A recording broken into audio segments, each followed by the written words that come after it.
happening and could only have happened with the full cooperation of the Philippines government? Ito mga kababayan ha, with the full cooperation of the government. Yes, I mean, one of the problems, your previous contributor, I think, mentioned it, these two families being at war, originally at peace Yes ha, together, then you wouldn't have expected the Marcoses to provide evidence. biktima na nakawan ako ng cellphone sa isang pampublikong jeep. Okay? Yung nanay ko mga kababayan, biktima ng snatching. Or umuwi sa amin yan one time, dumudugo ang tenga kasi hinablot yung earrings niya. Pangalawa, kapatid ko, hinold up, nakasakay ng jeep, galing trabaho. Call center siya. Umuwi, umaga na. Mag-isa lang, isa or dalawa lang sila sa jeep, hinold up. Asawa ko mga kababayan, biktima ng, kung natatandaan nyo nung time ni Pinoy, mayroong hold-upan sa taxi, inside ng taxi, kung saan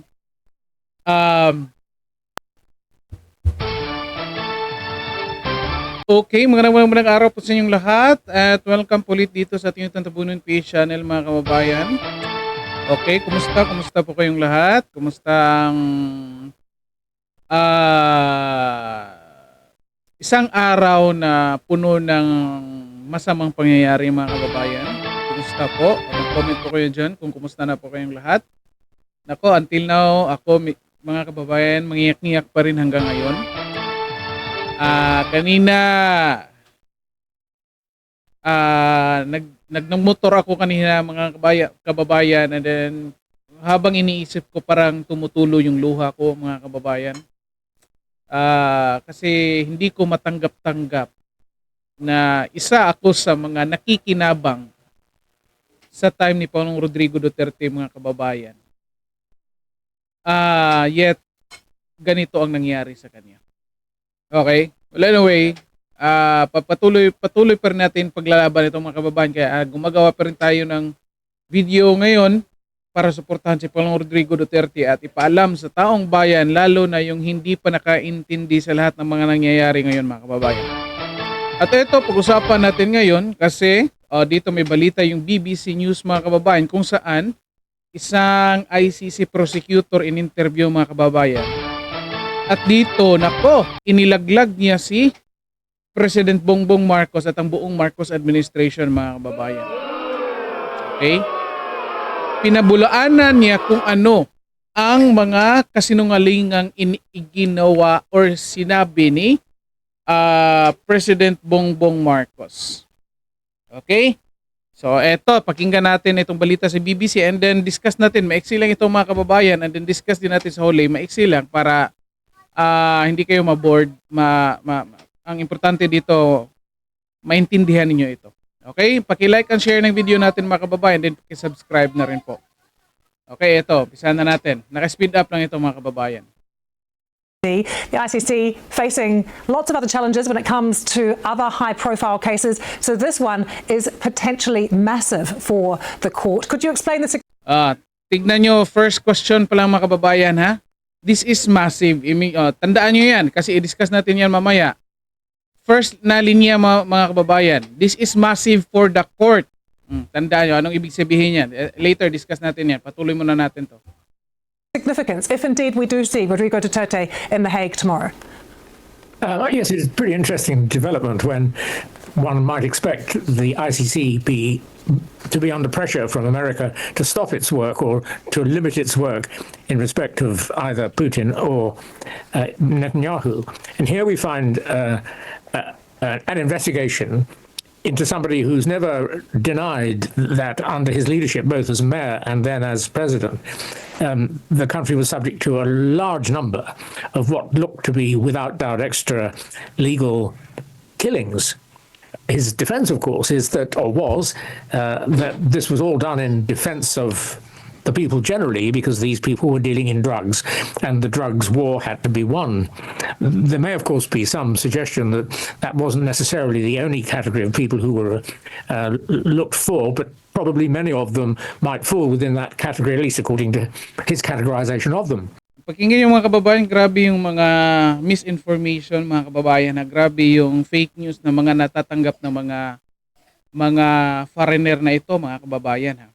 Tayong dito na sa Pilipinas, hindi ganito yung mga totoo mga nangyayari. Kung meron man mga bata, well, of course, again, sabihin natin meron, pero hindi yung sinadya, hindi yung mga ano. Kasi in the first place, mga kababayan, kung meron talaga, kasalanan din naman yan ng mga magulang ng bata kasi nag-involve sila doon sa drugs at nanlaban. Okay, hindi ko sinasabi kasalanan ng bata, kasalanan ng mga magulang kasi alam nilang illegal yung ginagawa nila nung hinuli, nanlaban pa. 'Di ba? At so ngayon, kasalanan ni Pangulong Rodrigo Duterte at ginamit yung mga kasong ito para, siraan si Pangulong Rodrigo Duterte. Again, sa mga kasong ito, mga kababayan, karamihan nito na desisyon na ng korte natin, yung mga pulis na dismiss na and nakulong na rin yung iba. Okay, pagpatuloy muna natin ito. Ito lang, pinuna ko kasi misinformation na ito. But many of them were young, Ayan, very young drug dealers, if they were, who may have had little option in the society in which they lived but to do that which they did. So the issues before the court are going to be extremely interesting and no doubt hard fought, including, I dare say, his transfer, which we now hear has happened automatically, or not automatically, simply by government action. That no doubt will Simply by government action. Anyway, ang argue nito, mga kababayan, kasi nga raw tumulong sa Interpol. Pero patuloy natin, mga kababayan, kasi may ilalabas pa ito na informasyon, mga kababayan. Ito will be trawled over and considered by the court when he first appears there. And then the whole business of whether this was, as it has to be for the purposes of crimes against humanity, a widespread or systematic attack at a civilian population. Really interesting stuff. So, Jeffrey, we're just looking at these live pictures from Manila, so we don't actually think he's left yet, but we're being told he is on board this plane. Do we know for sure? I know that's the allegation, but have the charges actually been laid that it will be crimes against humanity? As far as I know, yes. I haven't. It's all happened very quickly. I haven't gone back to research. But yes, it's going to be crimes against humanity. Can't really, I think, necessarily be anything else, because it certainly can't be war crimes or genocide. But crimes against humanity, it can be. And the numbers dead, I know the numbers are challenged, but they're in the many thousands alleged.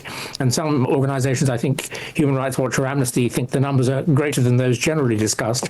The numbers alleged would certainly, if crimes are committed with the sufficient purpose, they would certainly qualify as crimes against humanity. What is going to happen in the court has never been, I think, discussed before. That yes, these things happened, but they were done for an apparently good intention. Can I ask you about a technicality? Because we saw Rodrigo Duterte for many years mock the court, and he said that it was a threat to the country's sovereignty at one point, and then the Philippines was actually withdrawn from the founding treaty of the court back in 2019. Does that matter, or is the jurisdiction still there? Well, first of all, it was said that he organised the withdrawal because of his concern about being investigated. No, as far as I'm concerned, jurisdiction existed up and until that date, and I think you'll find the prosecution will say they've got enough evidence, both for his time as mayor and thereafter, to... Basically, hindi dapat gamitin yung mga kasong nangyari after ng nawala tayo sa ICC, mga kababayan. Nako, technicalities nito. Anyway, nandyan naman yung mga abogado natin, mga kababayan. Tiwala lang tayo dyan sa mga abogado ni Pangulong Rodrigo Duterte, ha. Anyway, patuloy natin. Have him properly tried in The Hague. So what happens when he arrives? If indeed he gets on board this plane that we can see right now, about a 12-hour flight perhaps to Europe and to The Hague, what happens next? Well, he'll be taken into custody and there'll be all sorts of safety procedures applied then, and then he'll be taken to the court, and in due course he'll be asked to plead to an indictment. And this is all happening and could only have happened with the full cooperation of the Philippines government? Ito, mga kababayan, ha? With the full cooperation of the government.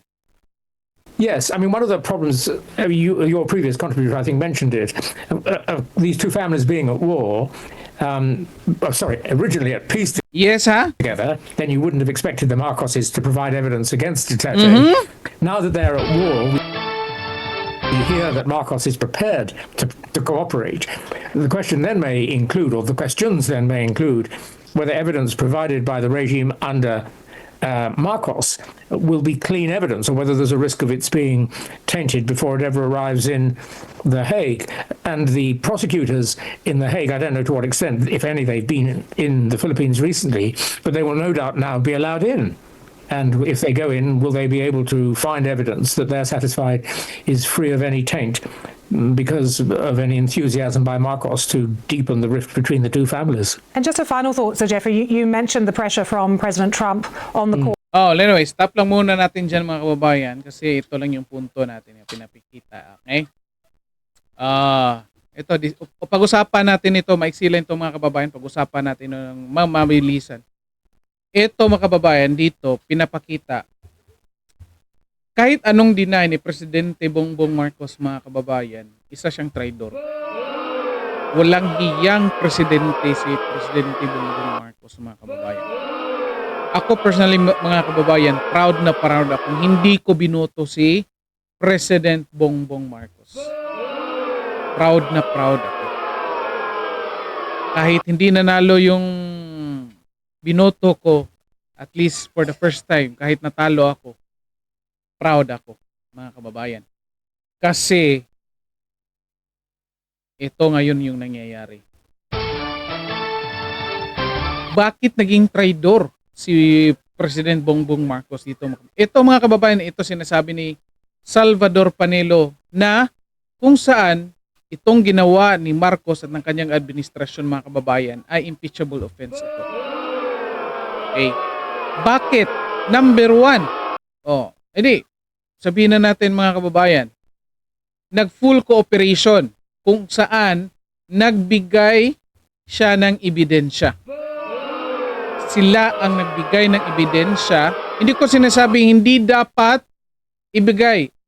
Sinasabi ko, yung ebidensya, kung talagang may kaso, bakit hindi dito sa bansa natin litisin mga kababayan? Bakit kailangan pa ng foreign entity, mga kababayan?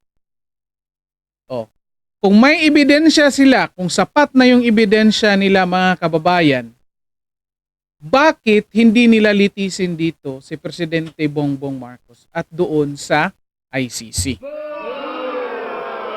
Presidente PRRD pala mga kababayan, sorry. Namali na tuloy. Nako, galit ko yan kay Presidente Bongbong Marcos mga kababayan. Sorry.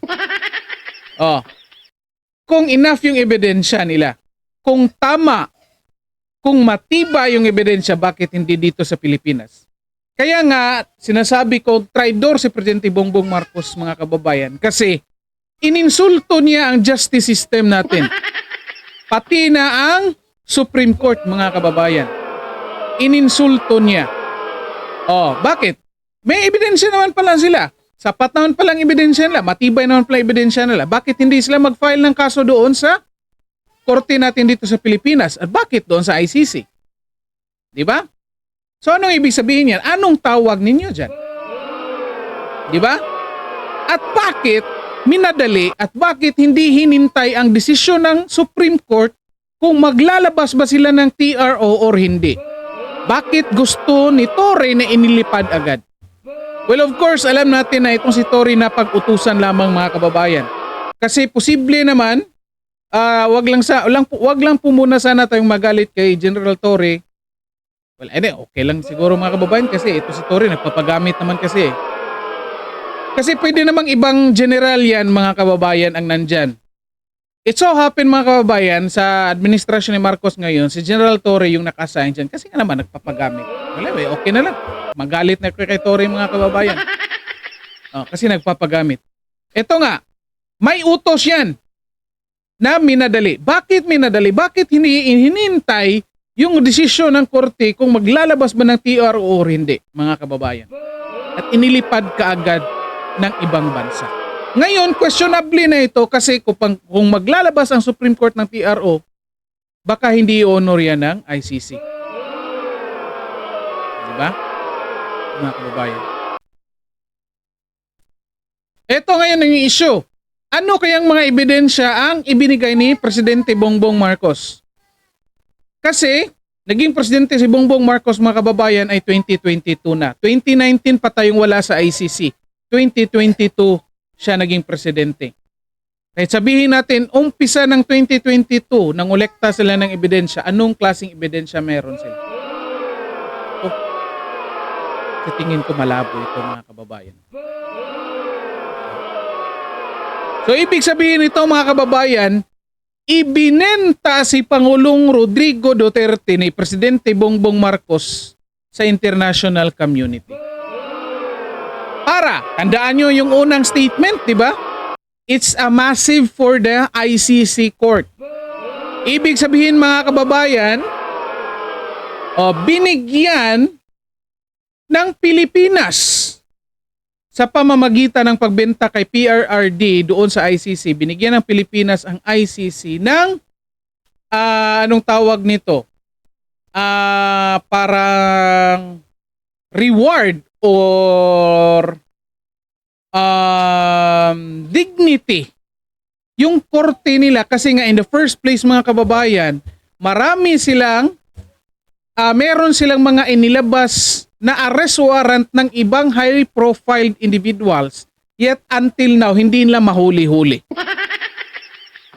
Ano tayong Pilipinas, bininta natin si PRRD, presidente pa naman natin. The best president of the Philippines, mga kababayan. Ganyan kagago si Presidente Bongbong Marcos, mga kababayan. Bininta para magkaroon ng dignidad ang ICC Court. ICC Court, International Criminal Court. O ICC na pala, doble na. Binenta si Presidente Rodrigo Duterte, mga kababayan, ni Bongbong Marcos para bigyan ng pangalan or dignidad or maipakita, gamitin ng ICC si PRRD para maipakita sa buong mundo yung kanilang kapangyarihan. Kasi nga, naiinsulto ang ICC dahil wala pa silang nahuhuling high-profile na mga individuals na pinalabasan na nila ng arrest warrant. So ano ibig sabihin nito? Comment kayo dyan, mga kababayan. Diba? Ano, grabe. Ito, mga kababayan, yan nga, sabi ko, binenta si Pangulong Rodrigo Duterte. Unfortunately, ginamit siya para maipakita ng ICC sa buong mundo na it seems meron silang kapangyarihan, mga kababayan.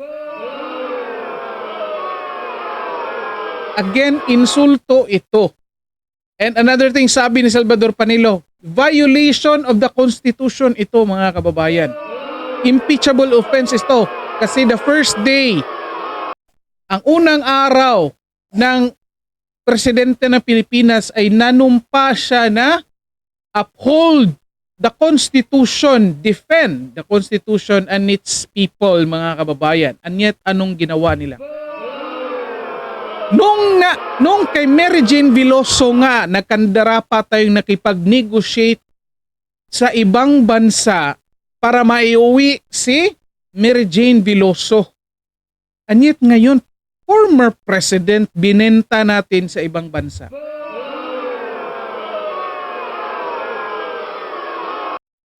Anong klaseng pag-uutak si Marcos meron, mga kababayan?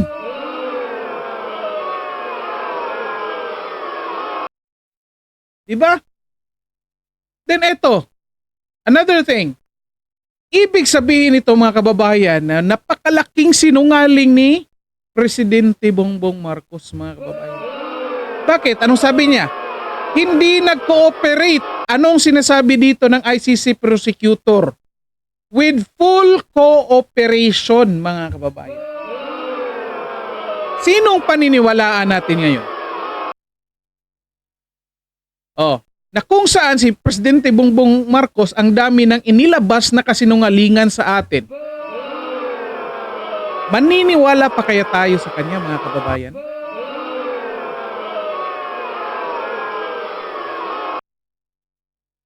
Diba? Napaka-traidor, walang hiyang presidente ito, mga kababayan.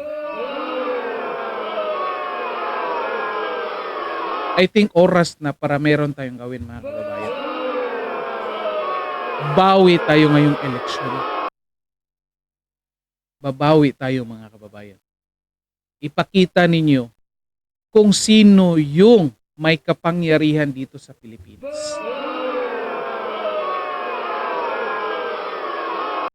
Magdasal na rin po tayo na sana kung saan magkakaroon tayo ng legal remedy dito, mga kababayan. Kasi nga in the first place, wala na si Pangulong Rodrigo Duterte sa ating bansa. I believe hindi na siya sakop ng authority ng Pilipinas. Kasi nga minadali ang pagbenta kay Pangulong Rodrigo Duterte, mga kababayan. Ako nakakaiyak talaga, sorry. Sorry talaga, mga kababayan. Ang napakasakit nito, mga kababayan. I think hindi ko ito pasensya na po. I think kailangan ko nang tapusin, mga kababayan. Medyo masakit na habang ina-analyze ko itong mga nangyayari, mga kababayan, itong mga information na ito. Well, anyway, sobrang sakit, mga kababayan. Comment kayo dyan kung anong masasabi nyo dito, mga kababayan. Akalain nyo, again nag-enjoy tayo na kung saan, ako personally, mga kababayan, sabihan ko kayo, biktima na nakawan ako ng cellphone sa isang pampublikong jeep. Okay? Yung nanay ko, mga kababayan, biktima ng snatching. Or umuwi sa amin yan one time, dumudugo ang tenga kasi hinablot yung earrings niya. Pangalawa, kapatid ko, hinold up, nakasakay ng jeep, galing trabaho. Call center siya. Umuwi, umaga na. Mag-isa lang, isa or dalawa lang sila sa jeep, hinold up. Asawa ko, mga kababayan, biktima ng, kung natatandaan nyo, nung time ni Pinoy, mayroong hold-upan sa taxi, inside ng taxi, kung saan may nakatagong nakasakay. Or, pagsakay mo, hihinto doon sa ilang metro, then magsasakay ng ibang tao. And then hold upin ka. Yung asawa ko po, biktima ng ganyan. Ang nangyari sa kanya, pagsakay niya, may nakatago pala doon sa front seat. And then nung umalis na yung taxi, ayan na, hinold up na siya. Anong nangyari? Nagiging masasabi pa nating kidnapping. Kasi bakit? Pinaikot-ikot siya, dinala siya sa ibang lugar, sa malayong lugar. Hindi niya alam, kasi hindi naman taga Manila yung asawa ko, mga kababayan. Dinala siya sa malayo, pina-withdraw yung kanyang pera. Okay? Hindi nga naman siya makagalaw kasi, of course, babae. Natatakot din, mga kababayan. Pina-withdraw, kinuha yung pera. Tapos, dinala ulit ng ibang lugar, iniwan lang kung saan-saan. Hindi nga niya alam kung saang lugar na yun. Kasi, hindi nga siya taga Manila, mga kababayan. Nagtanong-tanong lang siya. Binigyan lang siya ng 50 pesos pamasahe, mga kababayan. Kaya ito personal na ito. Personal, kaya sumusuporta talaga kay Duterte. Hindi, of course, hindi ko talaga gusto yung papatayin yung tao, yung mga kriminal. Kasi alam kong may chance pa yan sila. Pero mga kababayan, sinabi ito ng mga pulis, may kakilala akong mga pulis, mga kababayan. Sinabi din ito ng mga kapulisan natin, ng mga generals. Sinabi din ito ni Congressman Busita, mga kababayan, na kung saan walang pag-uutos si Pangulong Rodrigo Duterte na patayin kahit hindi man laban, mga kababayan.